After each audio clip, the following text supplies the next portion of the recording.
அஸ்ஸலாமு அலைக்கும் வரஹ்மத்துல்லாஹி வபரகாத்துஹு. இன்று நான் பேசக்கூடிய ஒரு தலைப்பு தொழுகையின் முக்கியத்துவம். இந்த உலக வாழ்க்கையில நம்ம நிறைய விஷயத்துக்கு முக்கியத்துவம் கொடுக்குறோம். ஃபார் எக்ஸாம்பிள் ஃபோனு, படிப்பு, வேலை, சோஷியல் மீடியா, ஃப்ரெண்ட்ஸுன்னு நிறையாவே நம்ம விஷயம் கொடுக்குறோம். ஆனால் நம்ம படைச்ச அல்லாஹ்வுக்காக ஒரு சில நிமிடம் கூட ஒதுக்க மாட்டோம்ல. அதான் ஏன் இது தொழுகைங்கிறது வெறும் கடமை மட்டும் இல்லை, அல்லாஹுக்கும் நமக்கும் இருக்கக்கூடிய ஒரு அழகான தொடர்பு தான் இது.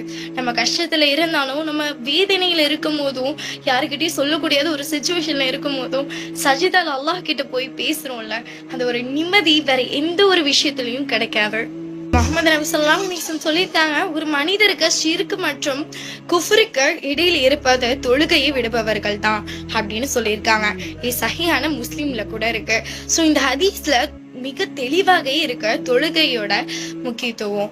ஸோ அதனால நம்ம சில டைம்ல ஷைத்தான் நம்ம மனசுக்குள்ள போடுவான், கொஞ்சம் லேட்டாக தொழுது போவோம், நாளையிலேன்னு தொழு ஸ்டார்ட் பண்ணுவோம் அப்படின்னு சொல்லிட்டு போடுவான். ஆனால் அது எல்லாத்தையும் நம்ம ஸ்கிப் பண்ணிட்டு நம்ம அல்லாஹ்வுக்காக ஓடிட்டே இருப்போம். எப்போதும் இன்ஷால்லா ஓடுவோங்கிற நம்பிக்கை இருக்கு. ஸோ தொழுகை தள்ளி போடாம டக்கு டக்கு அந்த நேரத்தில் நம்ம தொழுகக்கூடிய வாய்ப்பை அல்லாஹ் நம்மளுக்கு அனைவருக்கும் பாக்கியம் செய்வானாக. ஆமீன். இன்ஷால்லா அடுத்த வீடியோலாம் பார்க்குறவங்களே பாய். அஸ்ஸலாமு அலைக்கும் வரஹ்மத்துல்லாஹி வபரகாத்துஹு.